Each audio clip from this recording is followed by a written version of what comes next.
Bien, ya estamos de regreso. Entonces, a ver, Miguel Ángel, ¿podríamos atisbar algún escenario probable, por lo menos en lo inmediato, ¿no? Sí. Porque viene un nuevo gobierno en México y se va a encontrar con grandes reservas, pero con un presupuesto bastante mermado. Mira, ya hicimos un enlace. Estamos buscando contactar con a Chihuahua. Sí, Miguel. Con el periodista Francisco Javier Pizarro, compañero corresponsal de Hilo Directo. Maestro Pizarro, ¿qué tal? Buenas tardes. Muy buenas tardes, ¿cómo están? Bien, aquí saludos está. a su radioescucha. Gracias. Acá está también tu amigo Miguel Ángel Calderón, economista con nosotros en el programa. ¿Cómo estás? Muy buenas tardes, Miguel Ángel. Quiero saludarte. Igualmente. No, sí te escucho, parecía mucho que no hablábamos. ¿Cómo estás? Sí, eso sí. Bien, bueno. es muy amable. Que estábamos viendo lo de la situación económica, financiera y el relajo que se está planteando, que está enfrentando la economía mundial, ¿no? Sí, la gran depresión, digamos, ahora de los 2000, ¿no? Sí, claro. Ahora habíamos acordado hablar con el maestro Pizarro para comentar sobre la conmemoración del 2 de octubre, que por estas horas están ya congregándose miles de estudiantes en Tlatelolco, en la Plaza de las Tres Culturas, y habrá una marcha hasta el Zócalo. Pizarro, en tu opinión, en estos momentos, ¿cuál es la relevancia de la celebración del 2 de octubre que parece haber recobrado un protagonismo cuando en los años anteriores pasó casi desapercibida, ¿no? Sí, yo creo que estamos en un proceso de tránsito muy importante, en pasando de lo que voy a decirlo sin ninguna connotación peyorativa, la leyenda del 2 de octubre, a la realmente asimilación y reflexión de lo que significó el 2 de octubre. ¿Por qué digo esto de la leyenda? Porque en muchas generaciones posteriores a aquellos trágicos y aciagos acontecimientos, la percepción y lo que quedó en la memoria de la gente fue el sacrificio de los estudiantes en la Plaza de las Dos Culturas, de las Tres Culturas, perdón, el 2 de octubre. Y eso fue lo que quedó, fue lo que de alguna manera gravitó durante mucho tiempo de los años posteriores en las generaciones que siguieron a la de fines de los 60, ¿no?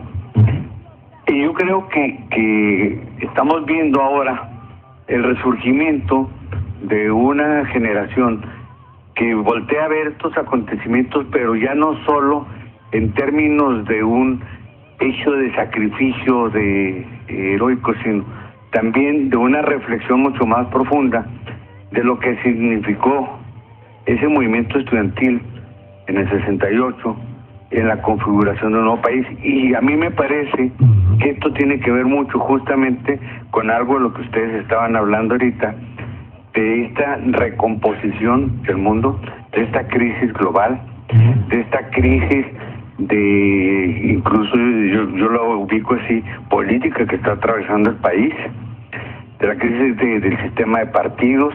Es decir, estamos enfrentando hasta de identidad, cara, de identidad nacional, de todo esto, y esto nos está llevando a las nuevas generaciones a plantearse desde otra visión esos acontecimientos. Sí. Yo creo que esto explica de alguna manera el surgimiento de movimientos como el Yo Soy 132, que tiene que ver con un replanteamiento, si ustedes se fijan, ya no solo de la heroicidad o del sacrificio del martirologio, sino también en un plan de exigencia de cambio de situaciones, ¿no? Sí, de toda proporción. Ahora estamos viviendo un capítulo muy relevante que puede marcarse como un referente para las generaciones futuras, porque bueno, habrá que reconocer que la mayoría de los jóvenes, o un gran porcentaje de los jóvenes, no pueden ubicar este referente de qué fue lo que ocurrió en el 68. Eso es lo más interesante. Pero sobre todo, cómo se incrustó en el proceso de la modernización de México, por lo menos en términos de modernización política, ¿no? Porque el 68 fue me parece, el golpe que hizo el punto de quiebre de un modelo autoritario, omnipotente, que viene, me parece, de 68 hasta 2000, que es la alternancia política, pero en el ínter vino la lucha por los derechos humanos, la libertad de prensa, la lucha contra la tortura, es decir, una cadena de luchas y movimientos, ¿no?, que empezaron con una visión ciertamente emparentada con tesis marxistas-leninistas, pero que desembocaron en el proceso político desde la perspectiva de la ciudadanización y la participación en la política en México, ¿no? Así es, y creo que esta narrativa, que yo coincido con ella, que estás haciendo, tiene que ver mucho también con otro punto de inflexión que estamos viviendo. Claro. No es casual que sea el regreso del PRI, justamente. Sí, ¿no? Este regreso en este reloj histórico, lo que esté proporcionando de nueva cuenta, poniendo otra vez en el foco de atención pública de muchos sectores de la población, entre ellos los jóvenes, temas como el de la libertad política, temas como el de la democracia otra vez, temas como el de la ciudadanía, temas de no a un regreso al pasado, ¿no?, para decirlo en pocas palabras. Sí, que finalmente, por un momento, ¿no?, luego del desenlace electoral, ¿no?, ya formalizado por el tribunal y la certificación de las instituciones de que regresaba el PRI con Enrique Peña Nieto a Los Pinos para el 1 de diciembre, se dio como un desencanto que fue evidente en la participación en las marchas de protesta y de exigencia, que curiosamente o irónicamente empieza a resurgir a partir de la oposición a la así llamada reforma laboral, ¿no?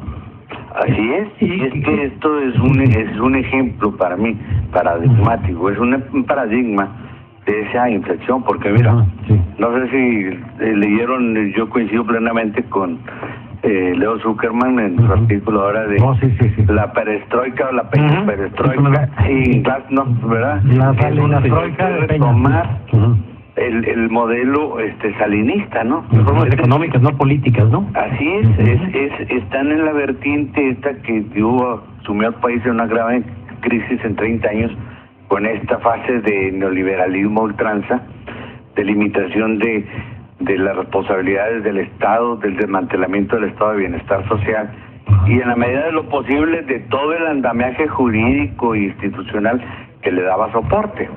Entonces, todo este esquema de regreso va mucho más de la ley laboral, mucho más allá de una modificación a ciertos clausulados de los muchos que tiene la Ley Federal del Trabajo. Denota una intención política, es una visión de Estado y una visión de país y de época, que yo ahí sí, entonces, si esto sale adelante y no se modifica en el Senado, y no vemos que se plasme y no generes un debate nacional, entonces sí esta sería la puerta de esa regresión histórica de la que estamos hablando. Y con los absurdos de los ciclos, ¿no?, que se van repitiendo y repitiendo, solo cambian los protagonistas, ¿no?, pero permanecen los entes públicos o corporativos que estuvieron detrás de lo mismo. Así es, y esto vuelve a poner al descubierto algo que durante todos estos años se trató de negar. Finalmente, las clases existen. Finalmente, la lucha de clases existe porque hay diferentes intereses. Claro. Está, por un lado, el sindicato patronal pidiendo que se liberalice la contratación de terceros, ¿verdad?, al máximo, que haya la apertura total. Están inconformes incluso con lo que aprobó la Cámara de Diputados. Sí, porque fue demasiado poco, ¿no? Sí, pues demasiado poco. Y los otros, pues ahí está la declaración de Madero, queriendo ajustar cuentas con el corporativismo priista, ¿no? Porque no va más allá de eso, no es tanto la democracia sindical en realidad, sino un ajuste de cuentas histórico que tuvieron la oportunidad de hacer y no lo hicieron con el corporativismo priista. Claro, ahora señor Pizarro, a mí me llama también muy poderosamente la atención que en esta ocasión difícilmente podrá, como lo hizo Díaz Ordaz en su momento, ¿no?, podrá esgrimirse o sacar el petate del muerto de la intervención de una potencia comunista, esos comunistas que se comen niños, que atacan a las iglesias, que son ateos, ¿no? Ahora la gente saliendo a las calles a protestar en muchas partes del país, demandando un cambio de fondo en en toda la estructura política, económica, educativa, comunicacional en el país, ya no existe esa posibilidad de echarle la culpa al terrible enemigo endemoniado, ¿no? No, claro que no, pues por eso se inventaron los peligros internos para México, ¿no? Pues, Pues si no hubiera sido muy fácil convocar al extranjero y hacer exorcismos hacia el exterior, pero ahora los exorcismos son hacia el interior, y esos exorcismos tienen que ver con lo que para mí toda la posmodernidad no es nomás que un exorcismo de la modernidad, le tiene miedo a la modernidad. Para decirlo en palabras de Heraclio Cepeda, una vez que estábamos platicando, me dicen, en Chiapas le tiene miedo a la revolución. Dije, no, pues en todo el país. No, dijo, para la revolución de 1910 o la revolución francesa, dijo, no. Bueno, estamos en lo mismo, ¿verdad? Ahora hay un temor, de verdad, a la misma modernidad que en los años después del milagro mexicano, en términos económicos, se impulsó con la industrialización del país y otras cuestiones que no vienen al caso, pero que fue basado en un crecimiento del mercado interno. Ahora todo está apostado hacia el exterior, a la globalización, y a la globalización implica la sujeción y la división a la sujeción del capital financiero internacional y la división del mundo ya no en bloques socialistas o en bloques capitalistas, sino en países deudores y países acreedores. Norte y sur, ¿no? Es lo que estamos viviendo, y dentro del norte y sur también con sus respectivas subdivisiones, exactamente. Sí, señor Pizarro, por cierto, aquí nos dan, en producción nos avisa que vamos a poder seguirnos para no tener que cortar la llamada y luego los anuncios nos vamos a posponer para irnos como al 54, todavía tenemos algunos minutos. Muy bien, gracias. Que ahora hay otra cosa que me parece también muy relevante, Pizarro. Lo que está el episodio en el que estamos asistiendo es inocultable ya la debilidad de las así llamadas instituciones nacionales. Es decir, ni siquiera los que han votado por el retorno del PRI o los que intentaron el PAN conservar el poder se la creen, ¿no? Es decir, el rey está encuerado y todo el mundo lo está viendo ya.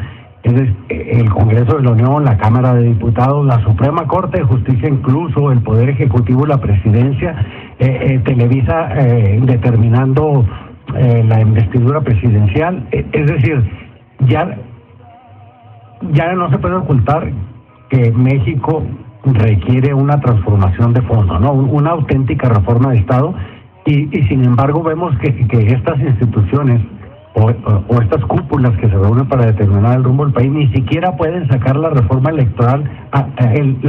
reforma laboral para satisfacer los acuerdos internacionales para esta creación de la zona transpacífica, ¿no? Como a partir del 81 empezó a fraguarse lo del Tratado de Libre Comercio, porque una cosa va pegada con la otra, ¿no? Así es. Entonces ni siquiera pueden operar eso. Y no han querido más en la reforma política por el temor que tienen, ¿no? De que la gente pueda disponer de vías para articular una participación política colectiva que pueda derrumbar del poder a estas élites. Así es. Yo creo que este proceso al que está haciendo referencia es el resultado del desmantelamiento que en los últimos 30 años se hizo del Estado. Cuando yo hablaba del régimen de seguridad social, del estado de bienestar social, de estas concepciones que surgieron después de la revolución y con la Constitución, que es todo un pacto social, ese pacto social se ha ido desmontando. Y junto con las instituciones, ese andamiaje jurídico y institucional al que se referencia, que tenía que ver también con un sentido de nacionalidad, un sentido de identidad nacional, un sentido de soberanía, etcétera. Todo eso se fue al carajo. Y entonces, el Estado que existe, pues es meramente simbólico, porque en realidad quien ejerce el poder en estos momentos no es ni siquiera el PRI, no es ni siquiera Peña Nieto, quien lo ejerce es el poder fáctico.